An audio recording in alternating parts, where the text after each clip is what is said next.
looking at the time, and I want to make sure that each panelist has a chance to summarize and wrap up their thoughts for today as we move into the future, and also just how NCCO can be of service.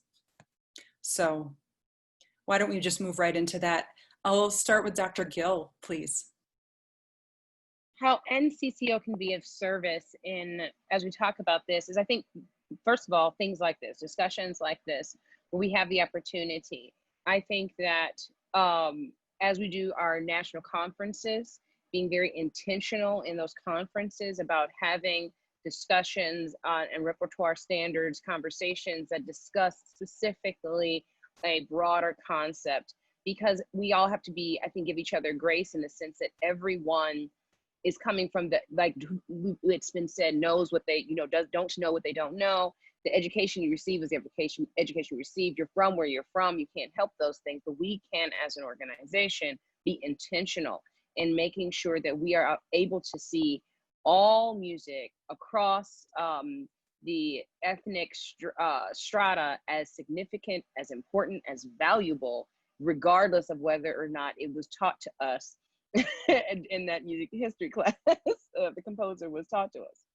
Thank you. Yes, it's meeting that intention with action. Dr. Garrett, some final words from you, please. Yes. So, wow, we're in a great time because we're able to have conversations so quickly. We can easily send a Facebook message, send an email, a text, FaceTime, whatever the case may be, and do this. And I've been chatting with some people today just about, hey, we need to keep this discussion going. One of the things that I look at more quite frequently is mentioned in the Q&A. It's also mentioned in the Q&A that someone registered and submitted a question for, talking specifically about repertoire. And it kind of aligns with one of my research topics. Someone asked about non-idiomatic, and I just want to look at it real quickly. So my use of the term non-idiomatic is just to let people know that we have, as a society, as a group, as a profession, we have placed people in boxes, and then we have created perspectives and points of view for other people, because we only share, in the case of Black composers, we tend to only share the music that is idiomatic to that culture. So then we also, with the question about how to program, if you only do major works, someone asked, should we do the major works by marginalized composers first and then do the dead white guys at the end? And I'm like, whoa, that probably is not the best way, because we tend to see what was ever last on the concert when we're doing those big works as the most important. It's like we have the first and second act, they do their thing, then the main act comes. Jose Mauricio Núñez Garcia's choral orchestral works are just as good as Mozart and Haydn's. If you haven't listened to his Requiem or his Mass of St. Cecilia, spend an hour and a half, 2 hours. If you don't know about Samuel Coleridge Taylor's many choral orchestral works, especially Hiawatha's Wedding Feast, you just need to know that it's good enough on its own. And you don't have to think, well, what else can I pair this with to legitimize it? No, Coleridge Taylor was more popular, was more famous than Edward Elgar. I mean, Charles Stanford premiered the piece. It was so good that even before the premiere, people were talking about it. They had already published. I mean, everybody was looking forward to that. So we have to think about, in what ways have we allowed our education to inform how we're going to teach our students, by looking at choral literature, only doing the dead white composers, maybe a few living ones, and then have 1 or 2 days where we talk about all of the others, knowing that there are so many more others than there are white folks. We just haven't allowed them, we haven't given them the platform. So we have to be intentional. Derek Fox posted just yesterday, I think, about a Portuguese composer or Brazilian composer. And he's like, I'm doing the work to make sure that my students know about these things. I mean, there's so many other things that we do. So we just have to be thinking, yeah, we've done it this way for 5, 10, 15, 20, 30 years. Yeah, we got to change it up, because what we have done has not worked. It's done our students a disservice. It has done us a disservice. We have done choral music a disservice, and the time to change is now. Thank you. Absolutely. Thank you so much. Dr. Gill, you had a couple of things to add? Yeah, first of all, Marcus, that was fabulous. That's exactly what I was going to go with, because oftentimes you have to look beyond the pale. So, for example, when the question of what can we pair it with if we're doing a major work, there are major works by amazing people, Margaret Bond's The Ballad of the Brown King, or The Ordering of Moses, by our Nathaniel Dett. And it's there is this great wealth of music, and the question of how do we find these things, it takes, we are all researchers at heart. We've done the work, and it's the same thing, going into the depth of finding out who exists and where they come from. And Margaret Bond's archives at Georgetown, I had so much fun just like pouring through them not that long ago for an article, and it's amazing to see, because that led to somebody else and led to somebody else. We just have to be willing to do that work and then if we do that and we share it with our students, I kind of want to, the concept of this kind of ties in final to appropriation, in the sense that it's our job, I think, to make sure that our students do not leave us ignorant, and do not leave us, if we can show them through the music that we do the value and worth. It's not just something we kind of do on the side, it's what we're doing. They will see value and worth in others if we can show them this in these moments of time. I've had students come back to me and say, "You were my first Black teacher." And I never, and I can see the change in them and how they saw the world as a result of the music that they performed and who they performed with. So it is important to not have that final statement be, "Oh, but this is the important music and these are the others," but that we see it all as equal and do the work ourselves to do that. Absolutely. These points are incredible, and I just want to make sure everyone has a final voice here. Dr. Saplan. Thank you. So Linda Tuhi Weiss-Smith, one of my mentors and the author of Decolonizing Methodologies, states that anti-racist pedagogy requires all of us to think in ways that are nonlinear, to know that there is no order when you welcome in the thought or the question of how can I better serve my students, and how can I remove myself so that I can open up an entire collective dialogue within my space of learning. So my final words is centering in on the fact to allow all of us to know that for us to move forward in providing collective conversation and to being anti-racist is to take a look at how we have learned and to unlearn ways that take away from the noise and remove our learners from their own narratives. There's much unlearning to be done. There are ways that we have to acknowledge that we're living in chaos and that we're living in ways that are full of disorder, but that in so many ways provides a great opportunity for us to center in on the matter at hand and to respond to what is happening around us, and know that what is happening around us is connected towards an entire genealogy that we have to unpack and unravel and discuss about. Yes. I know that so many of us that come from this academic genealogy of holding the responsibility of what a DMA degree means, what an MM degree means, what it means to be trained in higher education. In so many ways, we have to take a look at how we view a rehearsal, how we view a conversation, how we view efficiency, and look at that in ways in how it can be expanded. So we welcome in disorder. So we welcome in ancestral knowledge, and knowing that for so many knowledge bases of color, tense doesn't exist. The past, the present, and the future are all in one conversation.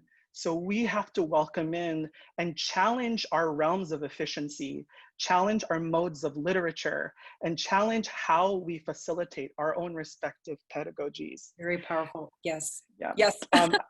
Sorry, I have one more thing to say, and that noting that, like, what is the hope that I have for NCCO? And I'd like to frame this as kind of a charge.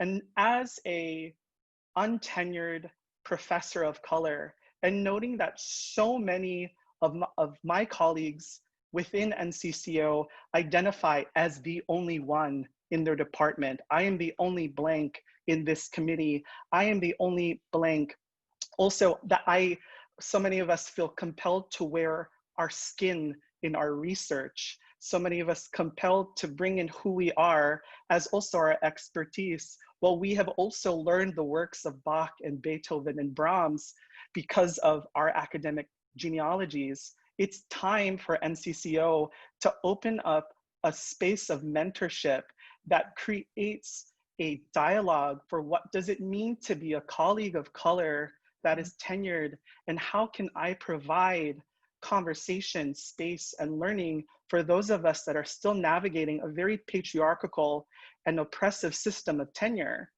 I think it's so important because mentorship, because allyship, because this conversation needs to be culturally responsive. Thank you, and thank you for your time. And you know what, we're gonna go over time. It's just how it is, and it's too important to hear from everybody. So, oh well, I hope you all can stay a few extra minutes. Dr. Dower, can we please go to you for some final thoughts? I'll be very brief. I have two things. One, it's time to shift. This is a charge. Please take the pandemic and this moment to shift. Shift your practice. You have to shift instruction. I already know you're doing that. Shift you. It's the time has come. The time has come. And two, make your classroom or choir room a brave space, not a safe space, because that puts it in another context. Make it a brave space and let your students not just fit in, but belong. That's it. Fabulous, beautiful, thank you. Dr. Packwood. Some final thoughts, please. Sure. Real quick. I would say, just to everyone listening, be a part of the process, beyond just the rehearsal. That's what we love to do. That's what I love to do. I love it more than the performance. But if I want to create something that is a place where all students can come and will come, then I have to examine what I do all the time. I'm always examining what I do. And I'm often wrong, and I'm often trying to change. And we have to examine the policies that are put in place and understand when those policies were put in place, and start to think about how we can change those policies, because our students recognize what those policies do even when we don't, because they didn't come through a system that we've been schooled in. They just come from a place of why can't I? So be in the room and get yourself in a room, and when you get at the table or in the room, don't just sit there. Say what you got to say, be brave in that manner. It was great. Yes, thank you, thank you. And Dr. Dilworth, some final thoughts from you, please. Yes, I promise I'll be very brief here. I just want to echo everything my wonderful colleagues have had to say. I just want to add to that this work must, if it's going to be done right, it has to be ongoing. There are no quick fixes. And I think oftentimes, at least I know my colleagues have come to me from around the country and have said, what can I do to fix this? And I think often we're looking for just a bullet point, some bullet points and a checklist. So sort of, we check it off and we're done. But this is an ongoing process, and it has to be one that I think NCCO and the membership has to commit to for the long haul. It has to be ongoing. It has to be intentional. There have to be benchmarks and assessment pieces put in place to make sure we're able to look critically at what we're doing and evaluating it along the way. And if we do that, I think we will be the kind of organization that is truly inclusive. And I think NCCO has to be willing to do this even at the risk of losing members. I think that if this work is that valuable and that important, which I believe we all believe it is, we have to be willing to do this at the risk of losing members. That's all I'll say. Thank you. This has been an incredible panel, and this is to be continued for sure, this conversation. It's a daunting picture that we see, but it's also, doing this together is how it's going to be done, not in the old patriarchal way of each individual alone. We get to come together and do this. So I'm so grateful on behalf of NCCO for your thoughts and for your time today. It's just been a tremendous gift to our profession. So I want to thank each of you. some other folks as well. The executive board of NCCO, just for setting this event in motion. I want to shout out to Miguel Felipe, who is just a mastermind behind the scenes with the technology. Could not do it without his assistance as well. So I'm going to turn things over to our president, who can just wrap up some final announcements. But I just want to say thank you so much again to each of our panelists and to everyone who participated today as we get to move forward together. So thank you. Thank you, Elizabeth, and thank you, panelists, as well, for all that you've shared with us today. Thank you as well to the national board members who were with us from noon Eastern time till 3:34 or so to meet with Jamie Washington and to have these discussions, first at the leadership level and now with all of you, our membership. We're also always soliciting more ideas for webinars. We've been really excited about having this new method of reaching out to you, our members, during the last 5 or 6 months or so. If you have ideas, please send them to info@ncco-usa.org. And that's all, folks. Thank you all for being here today, and we'll see you soon.